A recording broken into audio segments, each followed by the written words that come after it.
건너가오소서 주의 이름 찬송해 하옵소서 영광과 권능 선보여오소서 우리를 다스려 주옵소서 평생한 성하여 기도를 들으소서 택하신 백성 복내려 주시고 거룩한 마음을 주옵소서 위로의 주성령 오셔서 현장을 주옵소서 전능한 주시여 각 사람 안에서 용나지 마시고 계시소서 성삼일체에 아너나 찬송을 드립니다 정리한 주님은 영광 좀 배우고 영원히 모시게 하옵소서.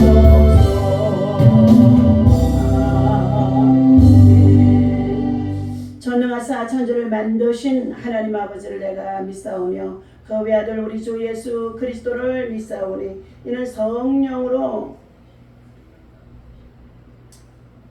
잉태하시고 동정녀 마리아에게 본디오 빌라도에게 고난을 받으사 십자가에 나시고 동정녀 마리아에게 나시고 본디오 빌라도에게 고난을 받으사 십자가에 못 박혀 죽으시고 장사한 지 사흘 만에 죽은 자 가운데서 다시 살아나시며 하늘에 오르사 전능하신 하나님 우편에 앉아 계시다가 저리로서 산자와 죽은 자를 심판하러 오시리라. 성령을 믿사오며 거룩한 공회와 성도가 서로 교통하는 것과 죄를 사하여 주시는 것과 몸이 다시 사는 것과 영원히 사는 것을 믿사옵나이다. 아멘. 하나님 아버지 감사합니다. 우리들의 인생의 생각을 바꾸면 하나님의 뜻이 하나님의 나라가 우리 마음 가운데 임하는 줄로 믿습니다. 한 주간도 더 있어 저희들 잘 지내게 하시고 그리고 성일 아침 새벽 주님의 성전에서 다시금 시작할 수 있도록 인도하시고 은혜 베푸시니 감사합니다. 성령 하나님 이 자리에 오셔서 친히 말씀하시고 교훈하시고 우리를 깨우쳐 주시고 삶에 적용하여서 하나님의 선한 뜻 이룰 수 있도록 주님 우리를 성령의 도구로 성령의 붙잡힌 바가 되게 하여 주옵소서. 예수님의 이름으로 기도합나이다. 아멘. 자, 오늘 주신 하나님의 말씀 시편 119편에 우리 41절에서 41절에서 50절까지 말씀을 보도록 하겠습니다.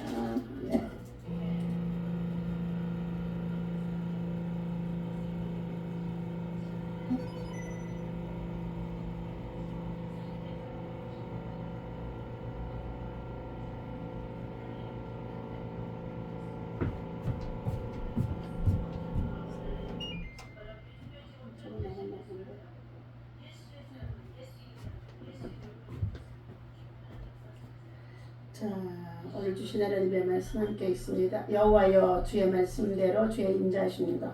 주의 구원을 내게 임하게 하소서. 그리하시면 내가 나를 비방하는 자들에게 대답할 말이 있사오리니 내가 주의 말씀을 의지함이니이다. 진리의 말씀이 내 입에서 조금도 떠나지 말게 하소서. 내가 주의 규례를 바랐음이니이다. 내가 주의 율법을 항상 지키리이다. 영원히 지키리이다.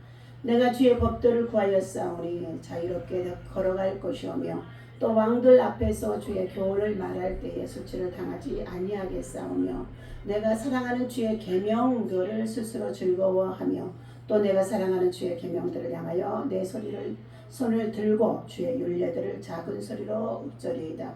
주의 종에게 하신 말씀을 기억하소서. 주께서 내게 소망을 가지게 하셨나이다. 이 말씀은 나라의 곤란 중에 위로라. 주의 말씀이 나를 살리셨기 때문이다. 오늘 핵심의 말씀은 이 말씀은 50절입니다. 예. 이 말씀은 나의 고난 중에 위로라. 주의 말씀이 나를 살리셨기 때문이다. 아멘. 자, 오늘 주신 말씀, 나를 살리시는 말씀, 고난 중에 살리고 환난 중에 살리고, 그리고 여러 가지 많은 시험과 고통 속에서도 우리를 회복하시고 치유하시고 낫게 하시는 것은 하나님의 말씀이라고 오늘 본문을 통해서 다시 한번 우리들에게 깨우쳐주고 있습니다. 하나님의 말씀이 우리를 살려줍니다. 하나님의 말씀이 우리를 지배하지 아니하면 육신을 쫓아 행하게 되어지면 어떻게 해요? 예, 사망과 멸망에 이를 수밖에 없는 일들이 많이 있습니다. 어느 마을 다리 밑에 거린 두 사람이 살고 있었다는 것입니다. 그 다리 입구에는 기념비석이 세워져 있었는데 거기에는 다리를 세우기 위해 기부한 사람들의 이름이 새겨져 있었다는 것입니다. 한 거리는 그 기념비석에 침을 뱉으며 언제나 욕을 해댔습니다. 에이, 양심도 없는 놈들, 돈 많은 것들이 생색을 내기는. 그러나 다른 한 거리는 늘 이렇게 말했다는 것입니다. 그래도 참 고마운 사람들 아닌가. 그들이 다리를 만들어준 덕분에 우리가 비도 피할 수 있고 많은 사람이 강을 건널 수 있으니 말세. 나도 언젠가 이 사람들처럼 좋은 일을 할 수만 있다면 좋을 텐데 말이야. 그로부터 30년이 지난 후에 그 다리 옆에 새로 또 큰 다리가 세워졌습니다. 그리고 기념비석에 새겨진 이름 중에는 늘 마음을 가졌던 그 거린의 이름도 들어있었다는 것입니다. 그는 농마주의를 하며 열심히 일하며 마침내는 세상을 경영하는 부자가 되어줘서 기부를 하였던 사람입니다. 고마워하고 감사할 줄 아는 사람에는 이러한 기적이 일어난 것이죠. 그러나 침을 뱉으며 항상 욕을 해댔던 다른 거리는 여전히 그 다리 밑에서 살면서 세상을 탓하며 살았다는 것입니다. 고린도후서 6장 10절 말씀입니다. 근심하는 자 같으나 항상 기뻐하고 가난한 자 같으나 많은 사람을 부유하게 하고 아무것도 없는 자 같으나 모든 것을 가진 자로다. 잠언 15장 23절에도 말씀합니다. 사람은 그 입의 대답으로 말미암아 기쁨을 얻나니 때에 맞는 말이 얼마나 아름다운고. 같은 사건을 두고 불평을 선택할 수도 있고 감사한 마음을 선택할 수도 있었다는 것이죠. 불평하는 사람은 언제나 불평을 하게 되어지고 감사하는 사람은 언제나 감사하다는 것입니다. 불평하는 것도 습관이고 감사하는 것도 습관이 되어줄 수 있습니다. 우리는 일상생활 속에서 습관적으로 부정적인 말을 하고 남을 비난하는 말, 그리고 남 탓하는 말, 세상을 원망하는 말, 정치인을 탓하는 말, 이러한 것들은 잘못되어진 것입니다. 말도 다르고 다르듯이 어떻게 생각하고 어떻게 말하느냐에 따라서 자신의 행동과 삶의 결과가 달라질 수 있기 때문인 것인 줄로 압니다. 늘 비난하고 비판하는 사람은 감사할 줄 모르고 부정적인 삶을 살아갈 수밖에 없다는 것입니다. 그러나 칭찬하고 작은 것에도 감사하는 사람은 긍정적인 힘과 에너지를 부어주며 주변의 사람들도 함께 행복해질 수 있다는 것입니다.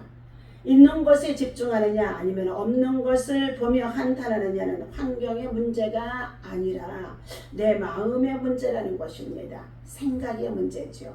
인간의 불행과 행복의 사이는 행각과 그리고 기준의 뿌리에서 출발하게 되어집니다. 그렇다면 행복하려면 우리의 잘못된 생각과 오염된 세상적인 기준에서 우리의 생각을 바꿔야 한다는 것입니다. 손바닥을 이렇게 하면은 우리가 이렇게 하면은 이렇게 하면은 늘 달라는 것이 되어질 수밖에 없고 이렇게 하면은 어떻게 덮는 것이라고 합니다. 긍정적인 품성을 가진 사람과 가까이 하게 되어지면 내 안에 긍정적인 품성이 개발되어지기도 하고 또 함께 즐거움도 나눌 수 있고 기쁨도 나눌 수가 있습니다. 품성은 전염되는 오염되어지는 특성이 있다는 것입니다. 특별히 부정적인 품성은 다른 사람들에게 전염병처럼 번져나가기 때문인 것입니다.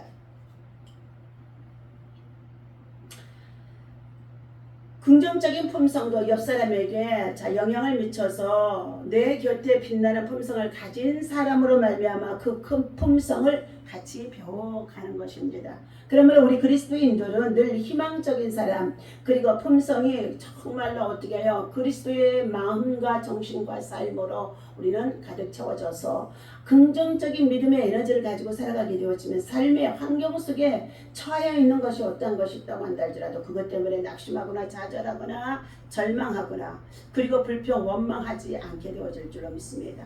대부분 불평 원망하는 사람들은 있는 것에 감사하지 아니하고 어떻게 해요? 자족을 모르기 때문에 허탄한 거 허망한 것을 꿈꾸다. 그리고 어떻게 해요? 게으름 속에 있는 자들이 일하지 아니하다가 성실하게 일하지 아니하다가 결국은 어떻게 해요? 그들의 마음속에 마귀가 강력하게 육신의 마음, 정욕의 마음, 세상에 문화를 쫓아 행할 수밖에 없는 사단의 마음이 집요되게 되게 되어지면 그들은 어떻게 해요? 악을 향할 수밖에 없는 일들이 벌어진다는 것입니다. 그러므로 우리는 먼저 하나님의 말씀을 배워야 되고 들어야 되고 그 말씀을 따라서 순종하는 믿음이 가장 중요한 줄로 믿습니다. 시편 119편에 41절입니다. 여호와여 주의 말씀대로 주의 인자하심과 주의 구원을 내게 임하게 하소서. 그리하시면 내가 나를 비방하는 자들에게 대답할 말이 있사오리니 내가 주의 말씀을 의지함이니이다. 주의 말씀을 의지하고 살아가는 사람들은 세상적인 것들에서 여러 가지 많은 때로는 비방도 대적함도 그리고 억울함을 당하게 하는 일들이 있다고 한다 할지라도 그것들에게서도 어떻게 해요? 하나님이 나를 구원하실 것을 믿는 믿음이 있기 때문에 저들은 말씀을 읊조리고 말씀을 붙잡고 기도하는 삶으로 승리할 수 있다는 것을 말해주고 있습니다. 그러므로 우리는 탐령으로 향하는 우리들의 마음을 먼저 절제해야 될 줄로 믿습니다. 하나님의 법은 그 핵심이 사랑이기 때문에 늘 성도들은 헌신적인 희생적인 삶의 우리의 몸과 마음을 어떻게 해요? 사용되어질 때에 성숙한 사람이 되어줄 수 있습니다. 그러나 우리에게는 예수께서 영생의 길을 열어주신 것처럼 믿음의 소망을 가지고 살아가는 사람들은 세상의 탐욕과 정욕도 다 십자가에 못 박아 버리는 줄로 믿습니다. 그리고 우리들은 예수를 쫓아 믿음으로 바르게 살아가는 사람들은 허탄한 것을 따르거나 보지 아니하고 허망한 것을 쫓지 않는다는 것입니다. 세상과 비교해 볼 때 대단한 일을 하는 것 같이 느껴지며 허망하게 죄 속에 사는 사람들과 비교해 볼 때 심심치 않는 세상적인 것들이 많은 유혹이 있어질 때가 있습니다. 하나님의 법을 지키는 사람들은 늘 절대 명령으로 생각하며 살아야지 상황 명령으로 해석하여 유혹을 물리치지 못하면 실패하게 되어진다는 것입니다. 이런 것들 때문에 때로는 어떻게 허탄한 것을 쫓아 행하다가 많은 곳에 아픔과 상처를 받게 되어진 자들이 많이 있습니다. 오늘 그러므로 하나님의 말씀을 순종하는 자에게 말씀을 지켜 행하는 자에게는 어떠한 축복이 있는지 살펴봅니다. 하나님의 말씀을 순종하지 않는 자에게는 저주가 약속됐다고 축복과 저주에 대해서 성경에서는 많이 구분해 놓고 있습니다. 우리를 구원하신 예수님은 하나님의 말씀을 순종하심으로 많은 사람이 의인이 되게 하여 주신 것입니다. 로마서 5장 19절에서 말씀하고 있지요. 첫째, 자유로운 믿음의 삶을 보장받게 한다 그랬어요. 예수 그리스도 안에서 믿음으로 구원받지 못하면은 죄의 종, 마귀의 종, 사단의 종에 매여서 그것들의 종노릇하며 살아갈 수밖에 없다는 것입니다. 그러므로 예수 그리스도께서 이 땅에 오신 것은 십자가를 대속하여 그가 죽어주시고 3일 만에 부활하신 부활의 능력, 부활의 권세를 통하여서 우리들에게 자유, 영적인 자유, 신앙의 자유, 믿음의 자유, 삶의 자유, 진정한 우리의 자유를 주시고 보장해 주신 것입니다. 그러므로 오늘 45절 말씀입니다. 내가 주의 법도를 구하였으나 자유롭게 행보할 것이오며 자유는 하나님이 주신 선물로 우리에게 진리 예수 안에서 말씀 안에서 진정한 자유의 길을 열어주신 것입니다. 어떤 사람들은 자기 마음대로 행동하는 것을 자유라고 생각하기도 합니다. 그러나 참된 자유는 하나님의 말씀 안에서만 이루어짐을 볼 수가 있습니다. 자유란 말은 해방을 받는다, 노예 혹은 사슬에서 풀린다, 장애물이 제거된다, 평안과 휴식을 얻는다는 뜻으로 세워지고 있습니다. 따라서 자유로운 행보를 보장받으려면 하나님의 말씀을 순종하는 가운데 있을 때에 죄에서 해방이 되어지고, 이전은 너희가 죄에게서 해방되고 하나님의 종이 되어 거룩함에 이르는 열매를 얻었으니 이 마지막은 영생이니라. 로마서 6장 22절에서 말씀해주고 있습니다. 사망에서 생명으로 옮김을 받게 되어진다는 뜻입니다. 내 말을 듣고도 나 보내신 이를 믿는 자는 영생을 얻었고 심판에 이르지 아니하나니 사망에서 생명으로 옮겼느니라. 요한복음의 5장 24절에서 말씀해주고 있습니다. 또한 24절에서는 심판이 면제되어진다는 것도 말씀해주고 있지요. 두 번째, 수치를 당하지 않도록 하나님께서 우리를 보상해 주십니다. 46절에서 또 열왕 앞에 주의 증거를 말할 때 수치를 당치 아니하겠으며, 수치라는 말은 부끄러움을 당하다, 망신을 당하다, 모독을 당하다라는 뜻이 되어지기도 합니다. 그런데 우리가 복음을 전할 때 때로는 수치를 당할 수도 있고 망신을 당할 수도 있고 부끄러움을 당할 수도 있습니다. 그러나 그것들 때문에 우리가 어떻게 해요? 복음을 전하는 모든 일에 있어서 행하지 않는다면 우리는 그리스도인이 되어줄 수 없습니다. 오늘 우리는 하나님의 말씀을 지켜 살 때에 때로는 부끄러움을 당하는 것 같았고 망신을 당하고 모욕을 당하는 것 같았으나 하나님의 말씀대로 바르게 살고 있다고 한다면 하나님께서 반드시 그 모든 수치를 제거해 주신다는 것입니다. 주 여호와께서 모든 얼굴에서 우리 눈물을 씻기시며 그 백성의 수치를 온전하여서 제하시리라. 이사야서 25장 8절에 말씀해주고 있습니다. 뿐만 아니라 하나님께서 칭찬과 명성을 얻게 하여 주시겠다고 약속해 주신 것입니다. 그때 내가 너를 괴롭게 하는 자를 다 벌하고 저는 자를 구원하며 쫓겨난 자를 모을 것이며 온 세상에서 수욕받는 자로 칭찬과 명성을 얻게 하리라. 스바랴서 3장 19절에서 말씀하고 있습니다. 세 번째는 곤란 중에서 위로를 받게 하시는 하나님의 말씀이 되어집니다. 오늘 50절 말씀에 이 말씀은 나는 곤란 중에, 다시 말하면 고난 중에 위로라 이렇게 말씀해주고 있습니다. 위로받을 곳이 있는 사람은 어떠한 어려움이 있어도 잘 극복할 수가 있습니다. 위로받을 곳이 없는 사람은 지극히 작은 어려움이 있어도 낙심하게 되어진다는 뜻입니다. 위로라는 말은 불쌍히 여김을 받는다는 뜻이기도 합니다. 우리에게 진정한 위로를 해주시는 분은 하나님 한 분밖에 없습니다. 이사야서 51장의 3절 말씀에 보면 대전아 여호와가 시온을 위로하되 그 모든 황폐한 곳을 위로하여 그 광야로 헤덴 같게 하고 그 사막으로 여호와의 동산 같게 하였나니 그 가운데 기뻐함과 즐거움과 감사함과 그리고 창화하는 소리가 있도다 하고 말씀해 주고 있습니다. 하나님의 말씀으로 우리에게 소망과 위로를 해 주신다는 뜻입니다. 우리는 하나님께 위로를 받고 다른 사람들을 또 위로해 주며 살아가야만이 서로 소통하며 서로 살리는 사람이 되어져서 아름다운 이웃과의 삶의 평화를 누리고 살아갈 수 있습니다. 그러므로 데살로니가전서 4장 18절에 이 여러 말로 서로 위로하라 하고 말씀해 주고 있습니다. 넷째, 우리는 하나님의 말씀이 고난 중에 우리를 살리심을 받게 한다, 살려준다는 것입니다. 사는 길은 하나님 말씀밖에 없습니다. 주의 말씀이 나를 살리셨습니다 하고 50절 말씀해주고 있지요. 때때로 우리에게 죽은 상태들의 일들이 많이 일어나게 되어줍니다. 하나님의 말씀은 새로운 힘과 용기를 주어줍니다. 또 환난 중에 있을지라도 그 길을 헤쳐나갈 수 있는 힘을 공급해 주기도 합니다. 에스겔 골짜기에 마른 뼈들이 가득해진 가운데 있는 상태의 모습을 에스겔 선자에게 하나님이 보여주신 가운데 있었습니다. 그때의 마른 뼈는 하나님을 믿지 않는 사람들의 영혼을 말하는 가운데 있었습니다. 하나님의 말씀은 생명이 있습니다. 히브리서 4장 11절이죠. 하나님의 말씀은 살아있고 운동력이 있어 날생 건가가 되어서 우리의 영과 혼과 골수를 찔러 쪼개기까지도 한다 하고 말씀해 주고 있지요. 이처럼 에스겔 골짜기의 마른 뼈들을 향하여서 에스겔 선자에게 보내줄 때에 하나님께서 말씀하십니다. 이 뼈들이 등이 살 수 있겠느냐? 되죠? 하나님의 말씀을 능치 못함이 없느니라 하고 에스겔 선자가 대접하죠. 그때에 이 뼈들을 대하여서 대언하라. 하나님의 말씀이 자 생기가 들어가게 하고 사방에서 생명을 당한 자에게 생기가 들어가게 되어집니다. 생명의 영이 들어가게 되어지면서 그들을 살리게 되어지는데 이 뼈 저 뼈가 들어맞게 되어지고 그리고 힘줄이 생기고 가죽이 덮이고 그리고 그들이 마침내 큰 군대를 이루었다고 말씀하는 가운데 있습니다.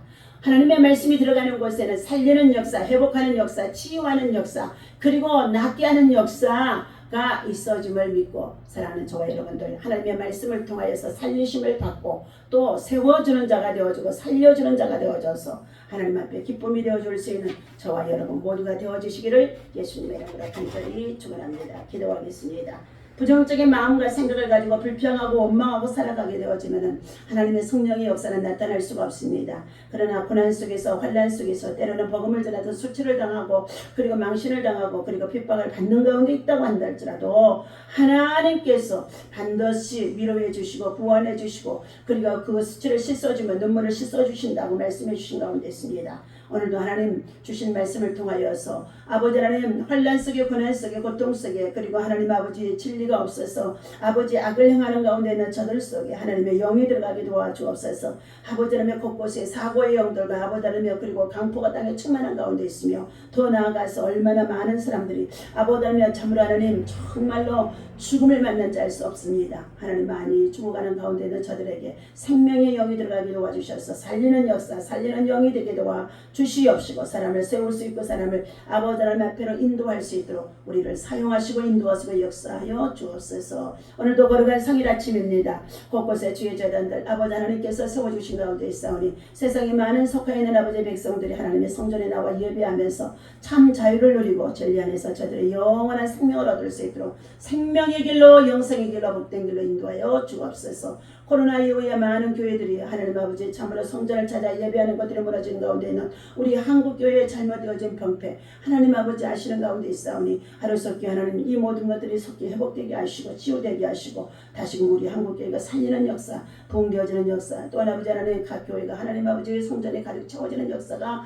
있어질 수 있도록 인도하여 주옵소서. 감사합니다. 영광 받으시옵소서. 선한 영향력 선한 일꾼으로 선한 뜻을 세우며 하나님들 없는 가운데도 아버지 하나님의 있는 것처럼 감사하며 기뻐하며 그리고 하나님의 영광을 위해서 선한 일을 행할 수 있도록 인도하여 주옵소서. 우리 주 예수님의 이름으로 간절히 기도하옵나이다. 아멘. 하늘에 계신 우리 아버지여 이름이 거룩히 여김을 받으시오며 나라의 마옵시며 뜻이 하늘에서 이루어진 것 같이 땅에서도 이루어지이다. 오늘날 우리에게 용한 양식을 주옵시고 우리가 우리에게 죄진 자를 사하여 준 것 같이 우리를 시험에 들지 말게 하시고 다만 악에서 구하옵소서. 나라와 권세와 영광이 아버지께 영원히 있사옵나이다.